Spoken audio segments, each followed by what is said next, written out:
The sun has gone down at Hangman's Hill, and the ghost at Misery Corner isn't walking tonight. So, welcome to the Weird Tales Radio Show, your weekly fix of ghost stories, urban myths, witchcraft, magic, and folklore. And now, here's your host, writer, award-winning journalist, best-selling author, and sometime werewolf hunter, Charles Christian. Hello and welcome to another episode of the Weird Tales Radio Show, the home of geek, folklore and paranormal entertainment, with me, Charles Christian, as once again we delve into the worlds of weirdness, urban myths, history, geek culture, ghost magic, witchcraft, the occult, and anything else I think will intrigue you. This week we have another packed show and another intriguing interview for your delectation. Our guest is Dr. Stephen Flowers. Stephen received a PhD in medieval studies and Germanic languages from the University of Texas at Austin in 1984. His dissertation was entitled Runes and Magic, and since then he has written over 50 books, some of them under the pen name of Eird Thorson, on runes, Gothic culture and other esoteric topics. Today, Dr. Flowers is considered the world's foremost authority on esoteric runology, and he is passionate about sharing his knowledge. He lives in the woods near Austin, Texas, with his wife Crystal and a menagerie of animal companions. Not surprisingly, we are talking about runes, from their origins as a writing system through to their revival in more recent times. Are runes merely an alternative alphabet, or does their symbolism provide a key to understanding older European cultures and their legends? Did the German Nazis hijack the legitimate use and study of runes? What are the Elder Furthark, and should we care? And what role do runes have in witchcraft and magic rituals?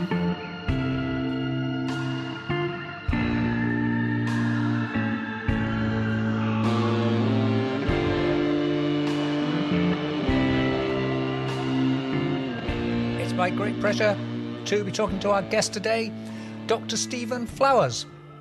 Stephen, good to be talking to you. Hello, how are you doing, everybody? We're all doing fine, we hope. Now, yes. I've been looking at your notes, and I've also been looking at your website, seekthemystery.com. That I could a note here. The people should change that, and then put seekthemysteries.com is a better website. It's just been put up. It's seekthemysteries.com. All right. Plural. Okay. Ah, right. Yes, gotcha. I'm looking at the books that are listed up there, and one of the big ones flagged up there is the Revival of the Runes. Yes. The modern rediscovery and reinvention of Germanic runes.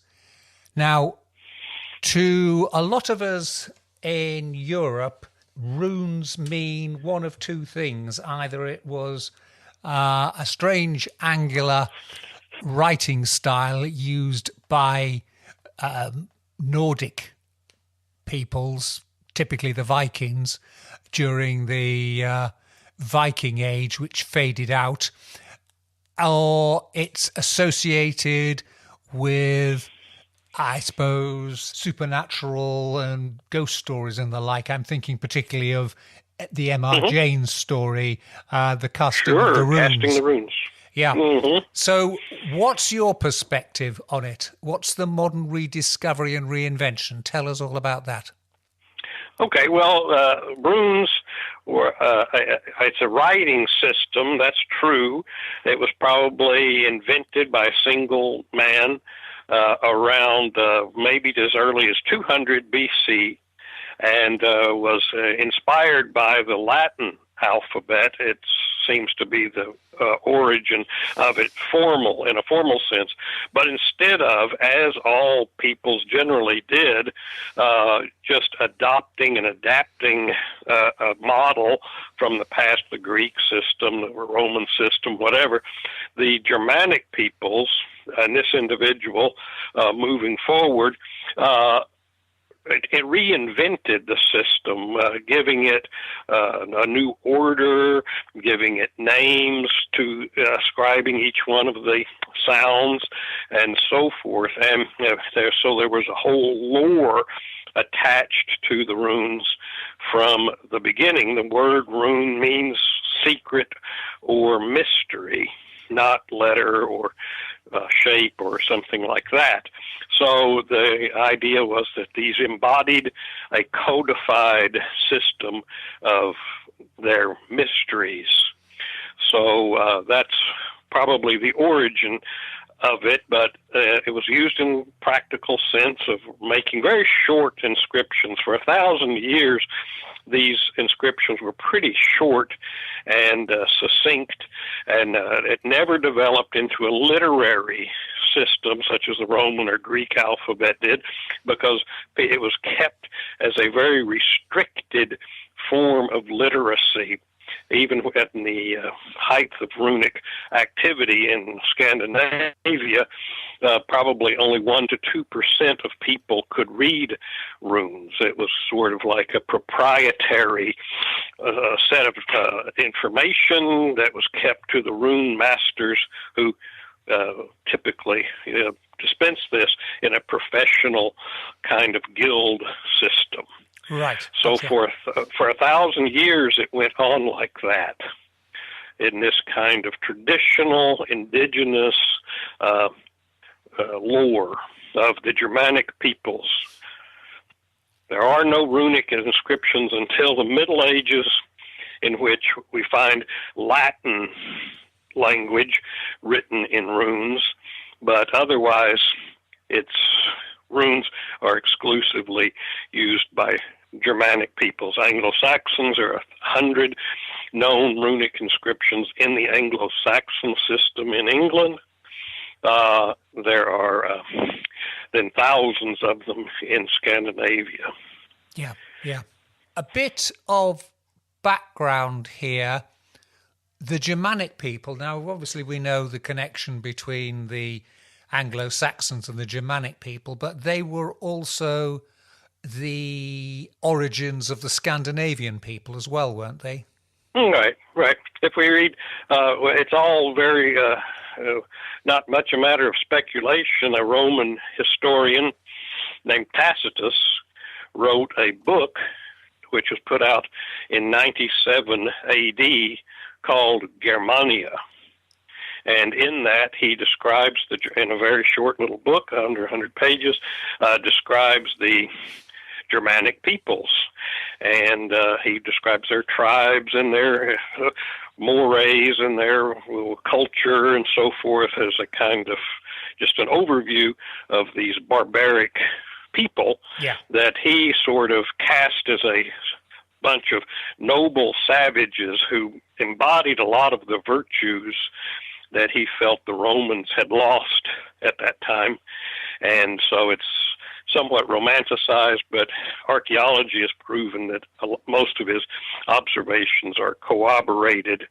And all these tribes became the Germans, the Scandinavians, and the Anglo-Saxons. The Anglo-Saxons, the Ute people that came over from northern Germany in around 450 AD and established England. Yes. Right. Are the Germanic people, I'm jumping about a bit here, but are the Germanic people the same as the Goths? Or are they... The Goths, yes, they are, yes. Yeah. The Gothic people were from Sweden or the northern, the Baltic coast, just across from Sweden, right in there. It's where they had their origin. And then they began to migrate down into what is present-day Russia, and they divided into two groups, the Ostrogoths and the Visigoths. And then they swept down through southern Europe, and of course, famously, the Visigoths sacked Rome in 410 AD, moved into Spain, established a Visigothic kingdom. And in Italy, the Ostrogoths under Theodoric the Great established the Kingdom of Italy, the first national entity of Italy after the fall of the empire, which was precipitated, of course, by a lot of these invasions by the Goths. So, yes, the Goths are a Germanic people, but their language, East Germanic, has completely died out, has no living representatives today. Yes. The last ones passed out of history in the 1700s on the Crimean Peninsula. Oh, right. They were there. Yes. Mm-hmm. Yeah. Yes, I mean, this is one of the things that we don't realize today is that there were such huge population mass migrations during this period from the coming to the end of the Roman era through what we now sometimes inaccurately call the Dark Ages, where people would move thousands of miles. Yeah. Yes, that's what happened. That's why they call it the migration age. And that's if we look at the personal names, typical personal names of Italians and Spanish people, or many of them are Gothic Germanic names, Alfredo, Federico, whatever. They lionized their past. Some honored it, such as these names, etc., and recognized it, and then others were horrified and jealous of the conquest of the empire by these Germanic peoples, and of course we have the word vandalizing, destroying property, and so forth, based on one of these tribal names, the Vandals, who were in Spain and then actually ruled for 200 years in northern Africa as well, had a Visigothic, Vandalic kingdom there in North Africa. Yeah, I mean, that's one of the more fascinating ones that end up moving across Europe and then becoming an outpost in what would nowadays be Algeria and Morocco, that kind of area. Mm-hmm. Yeah. Anyway, let's get back to runes. I was just putting that bit of background in there. You're talking about the runic revival. So the last use of runes was presumably at a time when Christianity was established fully across Europe, and obviously...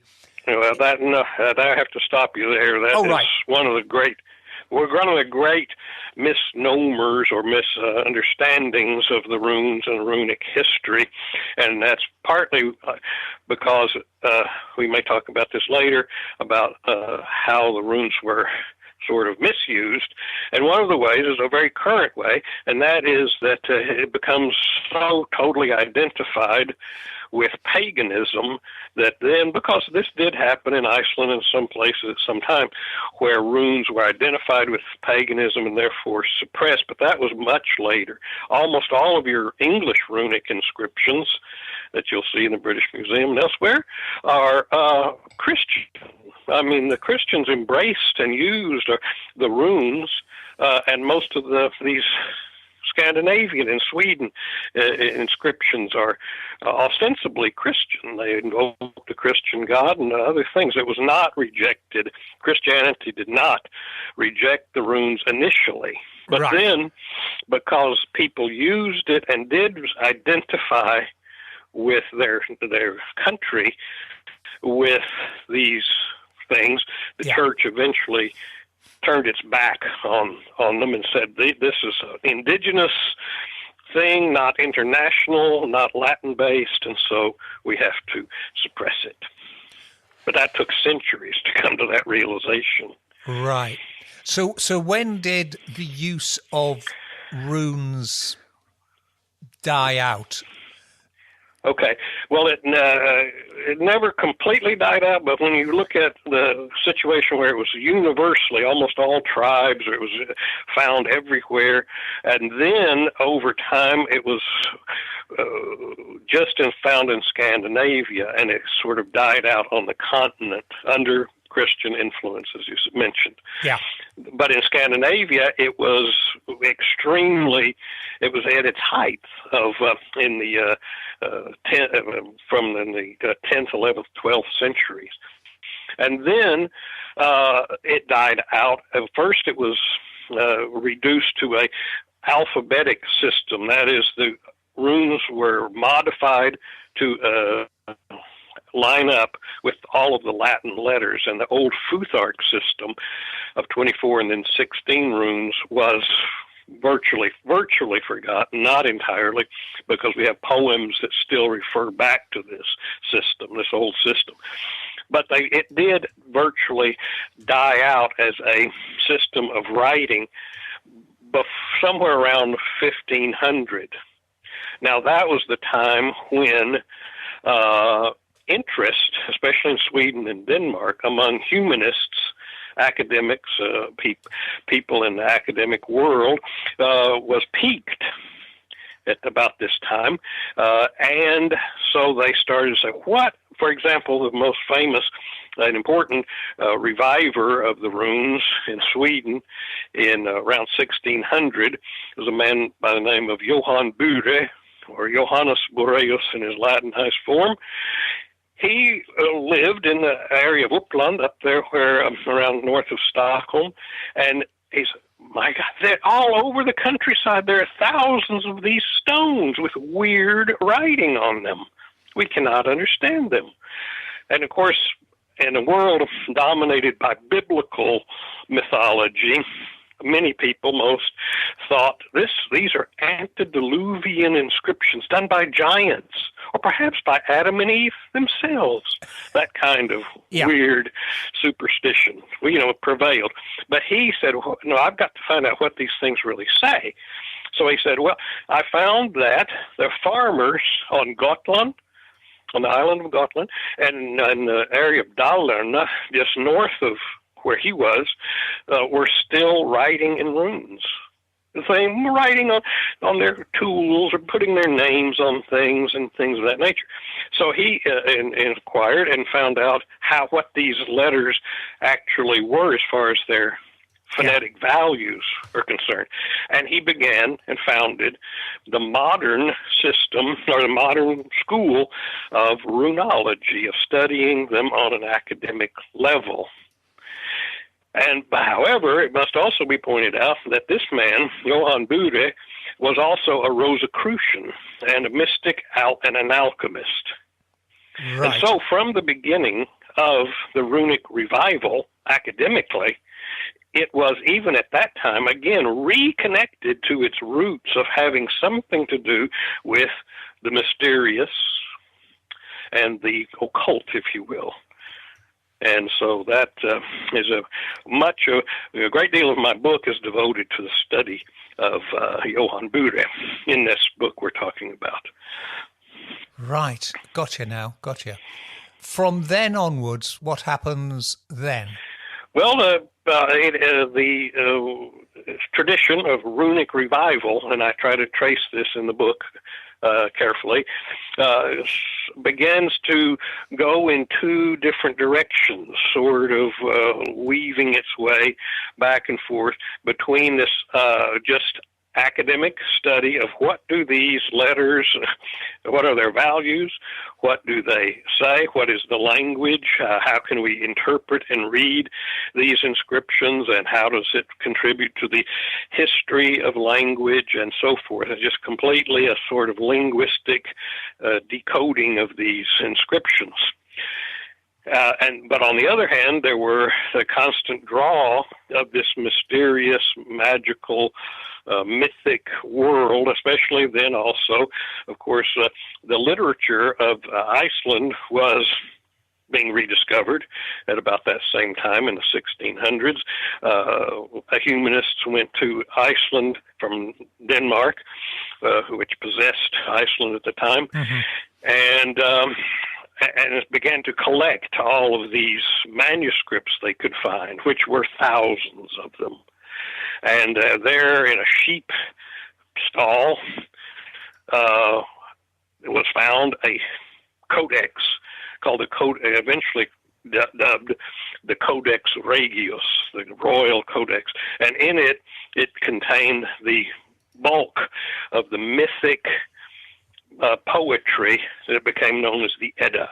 Right. And there we find, for example, the myth of how the origin of the runes and their connection to the god Odin, and how they were generated through an initiatory experience by this god named Odin.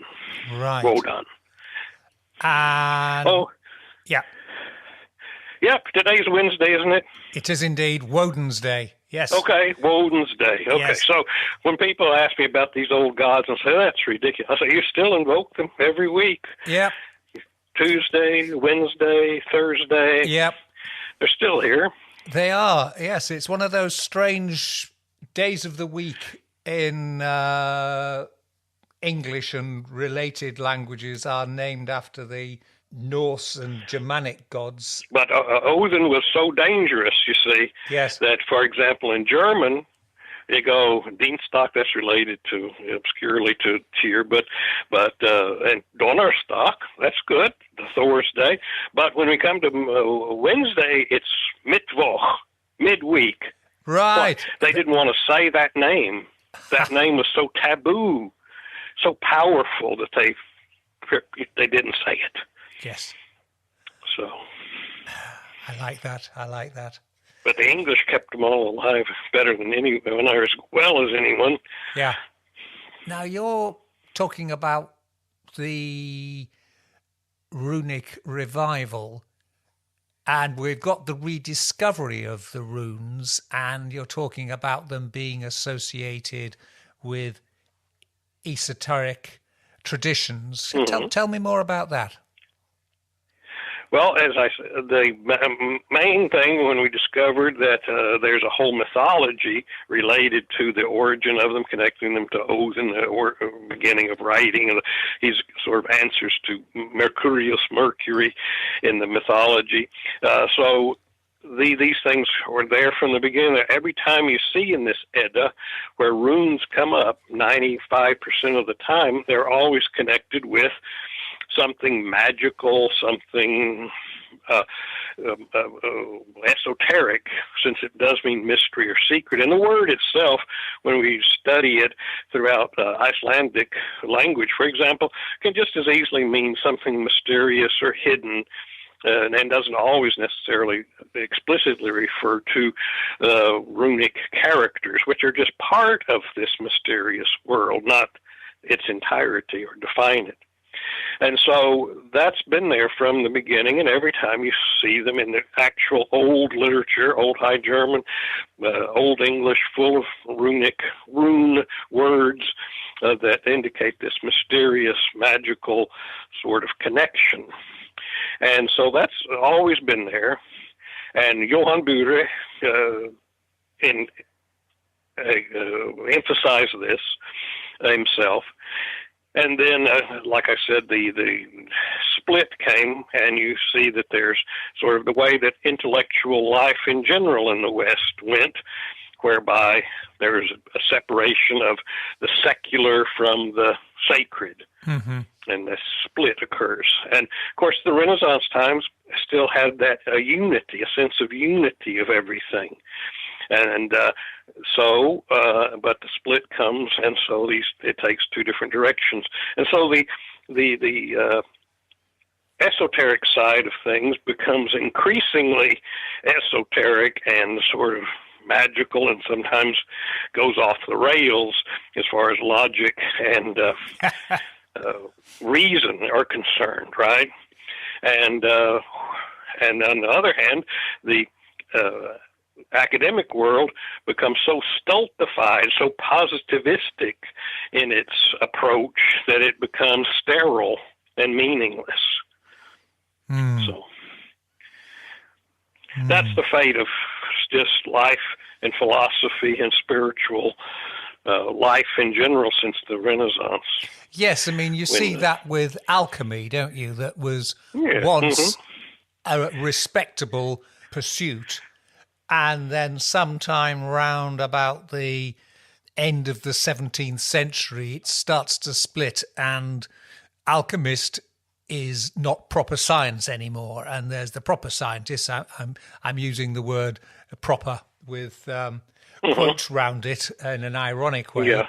Whereas you've got characters like Newton, who wrote masses about alchemy and alchemistic pursuits. So, you know, he's regarded as one of the sort of founders of modern science, but he has his feet firmly in the older alchemical tradition.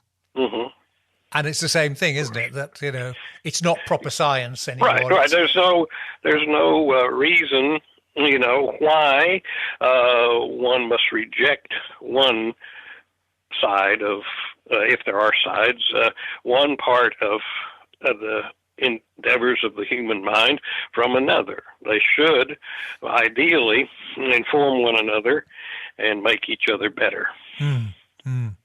Yeah, no, totally agree. What esoteric traditions are associated then with runes today? Today? Well, beginning, of course, in about a century ago, a German, or actually Austrian, poet and mystic and theosophist, really, wrote a book called The Secret of the Runes, Das Geheimnis der Runen, and he established a sort of a German language-based esoteric school of interpretation for the runes. And this name was Guido von List. And from that point on in Germany, this became, he wrote his first book, or was writing these kind of books from about 1904 to his death in 1919. And so he greatly influenced, on a popular level, a whole generation of German-speaking people. And this is the feature that is responsible for the popularity of runes, for example, during the time of the Third Reich. Yes. It was part of this whole movement, especially in the German-speaking world, but elsewhere as well, that we refer to as the Reform movement, the Reform of Life movement, which involved nudism and back to nature and natural foods and nature. The word nature and the word nation are etymologically related, so that people returning to nature also return to their indigenous roots, indigenous things. They admired other peoples of the world, whether the American Indian or the Polynesians, etc., who seemed to be close to nature. Tacitus, 2,000 years ago, was writing the same thing about the Germanic peoples, that they went around naked and they were like nature people. They were close to nature. And so this whole sort of trope of all of these things became very influential on the German people, and it was responsible for the enormous popularity of runic, of Germanic symbols, style, aesthetics. The artist, we've all seen his work. We don't recognize his name. Meister Fidus. All this sort of hippie, the hippies discovered him later and made all these posters and everything based on his art, and that was sort of the spirit of the time. It wasn't anything political, particularly, or anything like that, but certainly the National Socialists used this as a branding mechanism for propagandistic purposes. And even though we're very much on the record that people like Hitler and so forth roundly rejected this whole notion of people dressing up like Vikings and being ridiculous, It's silly. It ruins the whole thing for me, he said. It's like incredibly stupid. But he tolerated it. And he used it, and others used it because it was a branding mechanism. People talk about the occult power of the Nazis. Well, their occult power is the same one that's being used on us every day today. Everyone learned their lessons from them. And, what we call branding and marketing and creation of logos and all of that kind of thing was mastered by them and proliferates to this day. Yeah. And so that's sort of the secret, as it were, behind that association between Nazis and runes is a spurious one because first of all it was used, but just because you use a hammer doesn't mean that's your defines you as a person. So it was just useful to them, and but it was extremely popular, widespread. When we say widespread, honest and true scientists studying the whole time period say that probably around 10% of the population of Germany in 1933, let's say, could be identified as belonging to or being extremely sympathetic with these kind of New Age ideas of one kind or another. But in politics, 10%, that's a part. That's a substantial piece of the puzzle when you're playing the game of democracy, even if you're just planning to put an end to it once you get it mastered, Yes. But you got to get this. So that and even tyrannical systems do pay attention to the will of the people, Yeah. Because sometimes they just, like, Ceausescu or something like that, they could just be out there pontificating to the people, and then all of a sudden they just say, we're not taking it anymore. Yeah. We're coming for you, and that can happen. Yeah. If they will. It's all a matter of will, determination, and organization. Anything is possible. Yeah. Look at what's happening in Afghanistan, Yeah. The crazy stuff.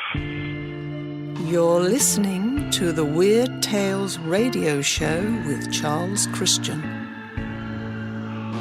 Post World War II, and obviously we then had a great outbreak of denazification where the winners of the war then proceeded to try and destroy and discredit all the the Nazis' branding.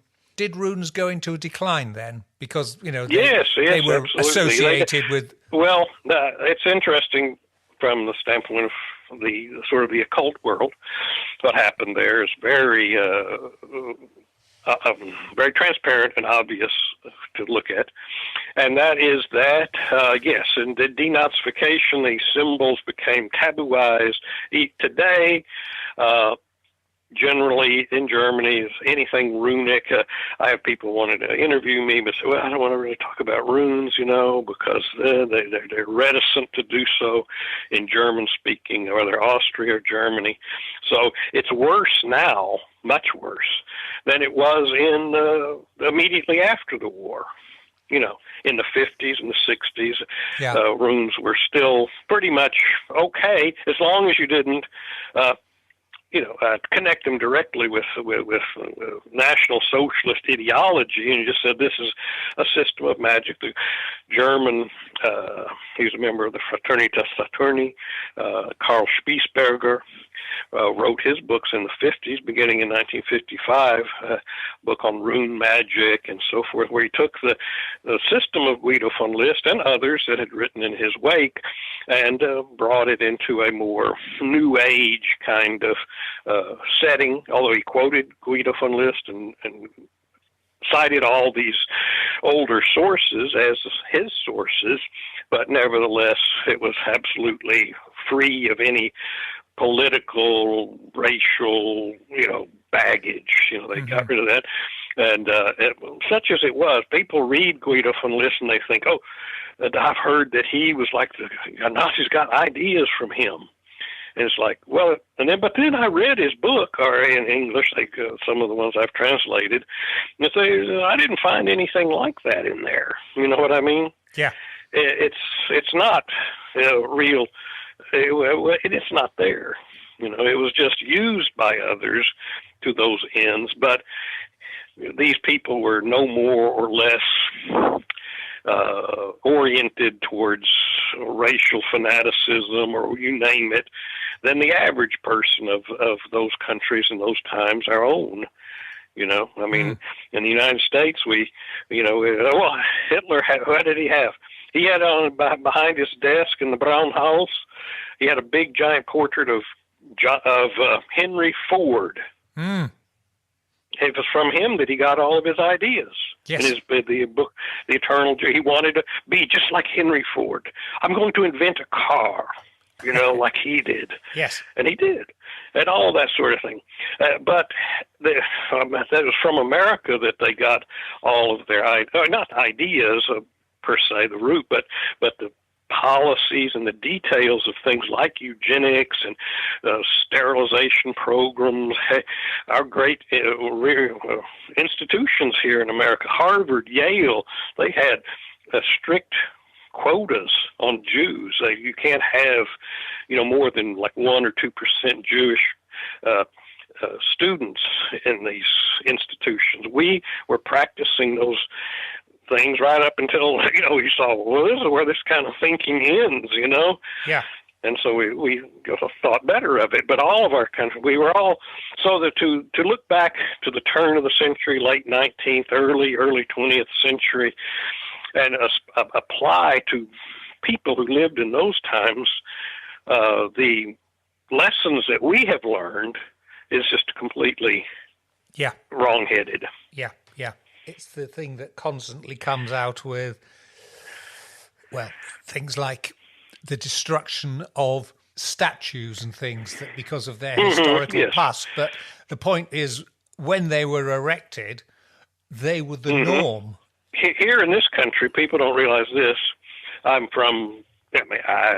don't have deep roots in the South because most of my ancestors came to this country after the Civil War.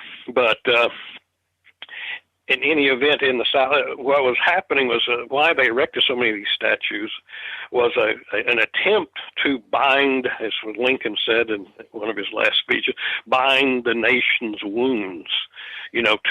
To sort of invite or say, it's okay. We recognize, your valor and whatever it is, just to sort of pet them, nice, it's okay.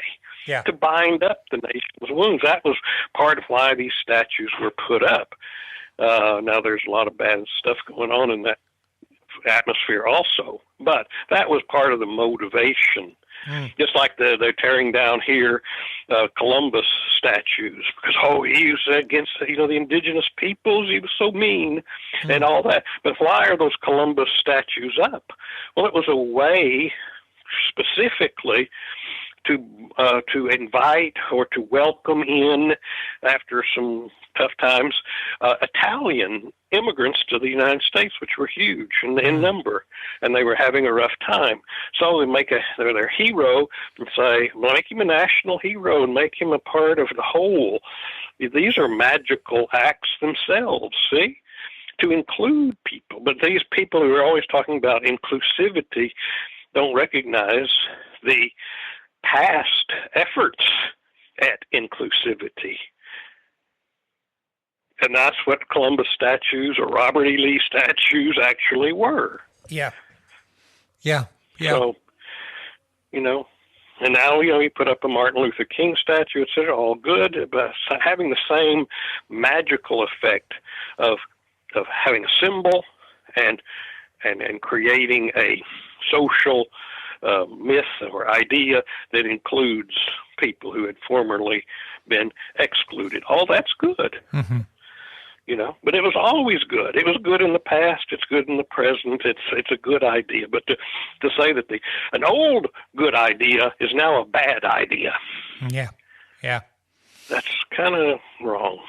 It is, and you just know in 100 years' time, modern statues will be being torn down for the same reasons. There'll be a change. Oh yeah, well, you set that precedent, then it's going to be a continuing pattern, and it's but that's where a lot of the things I'm interested in and writing about and so forth is trying to come to a more reasonable, balanced view of all of these things, so that if we understand what is actually going on, then it's harder to just have a knee-jerk reaction in this kind of group think. Oh, my friends all say it's bad. Okay, it's bad. Let's do something. Yeah. And I haven't thought it through. Well, how did that happen? Why is it there? Is there anything good about it? Was there a good dimension to it, and so forth? And so that's the saddest thing about our whole world as it is right now, is the descent into unreason. Yeah. Yes, there are no two sides to an argument. There's only one side, and that's the right one, and anybody who doesn't agree with it is therefore the enemy. Yeah. That's just the Middle Ages. It's returning to a medieval mindset. Yeah. That should have been shown but that's part of the pattern, is to make people think, what do you mean a kid 16 years old is going to medieval? What does that mean? Is that like Lord of the Rings? Is that like Harry Potter or what? I don't know. They're not really educated in the significance of all of this history, and so then therefore when you try to explain it, it's completely, they're just seeds falling on barren earth, as Jesus would have said, I guess. Yeah. So that's sad, and that's why I'm a teacher at heart, PhD, but my world was not to be, because the whole field in which I'm interested was years ago already being just totally removed from the academic world. Anything before 1500, that's that date again, anything before 1500, European before 1500, get rid of it. No telling what people will think if they find out about this, So I'm trying to teach regardless.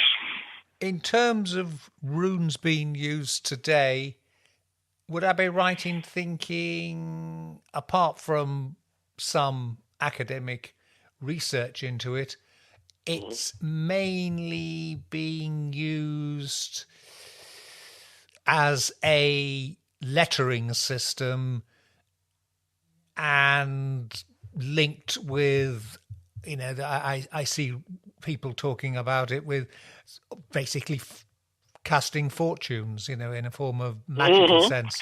Yeah, right. Divination. Tacitus, again, our Roman guy from 2,000 years ago, describes in his book Germania how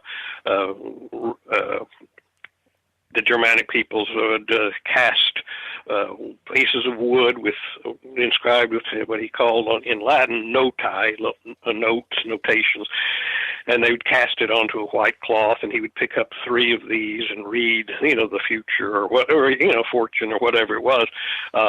Divination would be carried out with these 3 things. So we have descriptions of that from 2,000 years ago. So that's pretty solid evidence. But mainly runes, unfortunately, people don't study them at the level, on the academic level. The New Age type person, the occult type person, which I count myself in that, it is not really well schooled in the languages and the writing per se. Most of the time, runes are seen as, whether it's in the divinatory system or not, as individual, discrete kind of icons or symbols tied to their names, which are in the older Futhark, you have the first one is fehu, which means cattle or money or value, a unit of value, urus, which is the name of the aurochs, and so forth, referring back to very ancient values and symbols and life.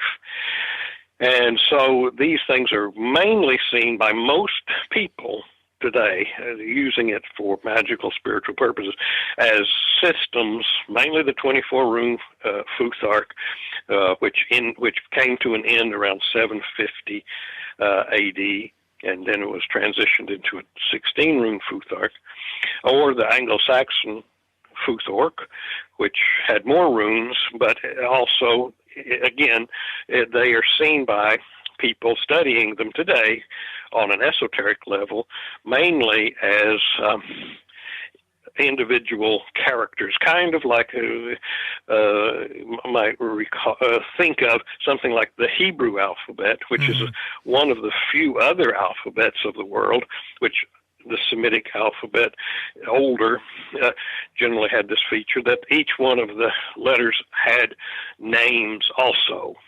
Aleph being an ox, Bet, a house, etc.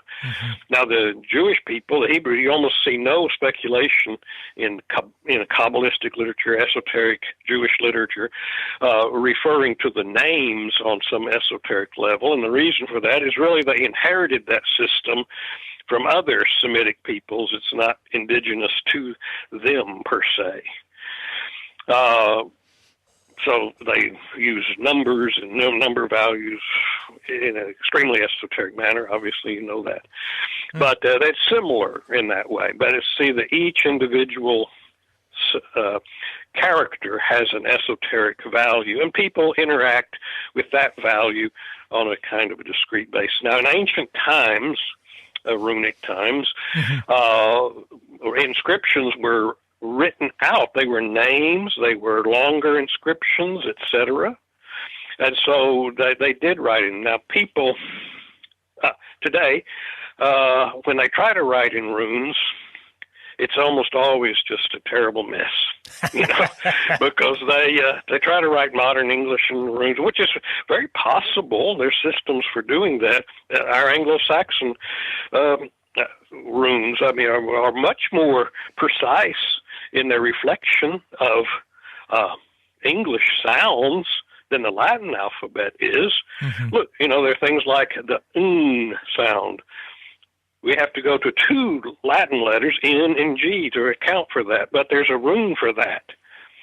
Or the th sound for in the thorn letter. We were, at one point, the Anglo-Saxons just said, well, there's no Latin letter for this. We're going to use a rune here.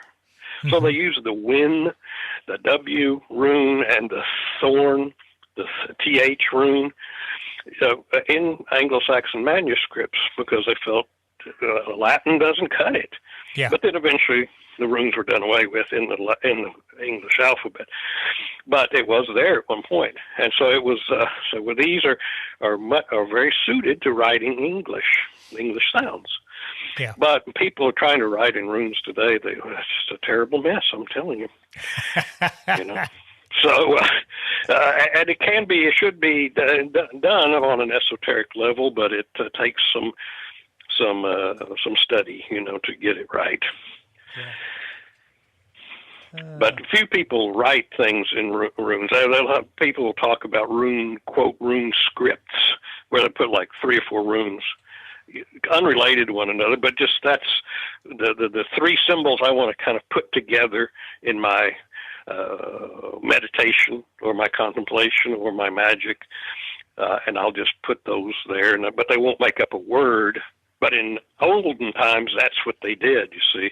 That was the poetic weaving of language and meaning and work and events of the world together into one sort of weave work. And so that was the way in which the magic worked in olden times. But that skill has been lost because it really requires one some deep study to get that correct. Yeah. So I see there are a lot of people that like to adopt Norse names, Yeah. and they'll then try to make those words in Icelandic or whatever. And again, almost always there's some kind of grammatical error in there. Icelandic is not an easy language. So anyway, the idea is that these old systems are used today, or old symbols, I'll put it that way, are used today, but they're being used in new ways. Now, I'm not saying, oh my gosh, you're terrible and awful for doing that. No. I mean, things change. If things are adopted and adapted, that's just the way of the world. But it is something that could be better again. It could be better. Yeah. And so that's what I try to endeavor to contribute to making it better and to try to make it more integral. That's the integral runology, something that brings together all of the elements and all of the facets and dimensions that belong to the tradition, excluding none, including all. And so what's happened in our academic world is that it's become so positivistic, materialistic, that linguistics are okay, and studying sound changes and where an umlaut might appear in a runic inscription and write on that. But when you start talking about the mythology and the whole world that really is reflected in the old material, well, that's all very speculative. And, of course, that was the thing that fascinated people throughout time. We want meaning. You don't just want an illustration of a sound change from Old English to modern, whatever, which it's interesting for a linguist, but for no one else. Yeah. But myth is always meaningful to everyone, always. And this is the world that runes come from, and they exist in actuality. And but that is being excluded from the academic study of them increasingly. Yeah. So the last generations have just died out of the old school of academic runologists. My teacher and mentor in Germany, Klaus Duve, just died, and he was an elderly man, but he worked as all good German academics do, worked to his last breath, working on academic themes. And he was a spiritual man, a Christian, but that's not what I'm talking about. Christian, pagan, all that kind of nonsense.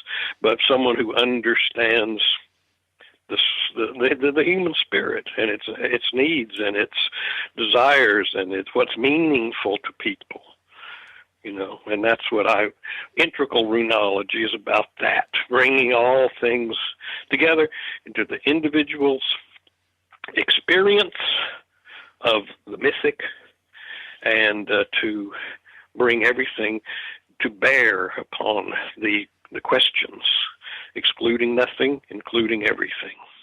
What about you? We're drawing to the end of the interview now, but what about you in your projects? What's next? I mean, I've been looking at your websites and there's a huge number of books you've written. I'm guessing you're working on something at the moment? Oh, yes. I'm always working on something. I have about 15 more books to write. I'm 68 years old. I'm going to try to get all of them done before the end. Again, like my mentors, work to the last breath. And I'm coming out with a book shortly this year about runes, runology, the kind of book that you could use to write a term paper in high school, or at the university or whatever. I'll address all the issues, so many of them we talked about here, but it's called Runes and Runology. Kind of a basic book, and it won't cost, like if you try to buy books on that kind of topic, generally from academics, they'll cost you $60, $100 Yeah. dollars, something like that. And so that's one book. A Viking rune oracle book, which decodes and teaches people how to use the runes to actually read meaning out of Old Norse poetry from the Havamal, etc. Mm-hmm. That's coming out shortly. A whole book on the reform movement, reform of life movement I talked about before. Yeah. A new book on Icelandic magic. They're just a bunch of things.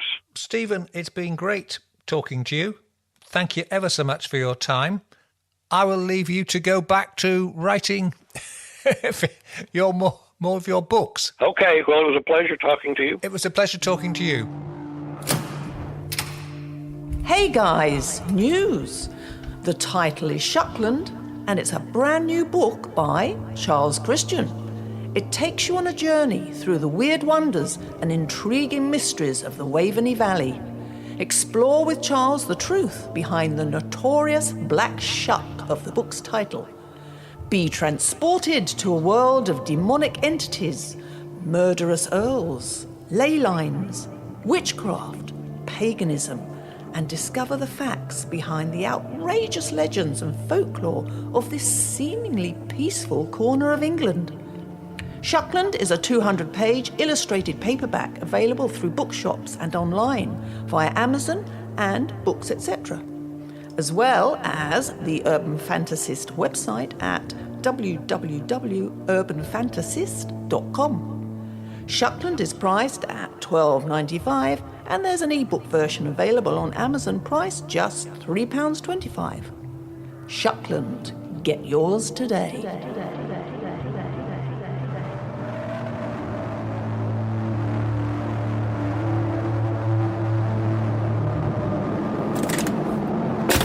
Once again, a big thank you to this week's guest, Dr. Stephen Flowers. You can find out everything you want to know about his books and work on his website, which is at seekthemysteries.com. Seek the Mysteries is, incidentally, a translation of the Icelandic motto, Rein til Runa. You learn something new every week on this show. As ever, we'll also have the link on the Urban Fantasies website and in the podcast and YouTube metadata. We plan to have Stephen Flowers back later this year to discuss The Left-Hand Path, all about forbidden practices and spiritual heresies. Now it just remains for me to say, this is Charles Christian saying thank you so much for listening in. Please join me again next week for more strange tales for strange times. Until then, stay well, stay weird. Goodbye. Black Shuck, the demon dog of East Anglia, is baying at the moon, which means it's time for us to go. You've been listening to the Weird Tales radio show with Charles Christian, your weekly fix of ghost stories, urban myths, witchcraft, folklore, and the paranormal. You can keep in touch with us online at www.urbanfantasist.com, by email to urbanfantasist@icloud.com, and on Twitter @urbanfantasist. Join us again next week for another edition of the Weird Tales radio show. Goodbye.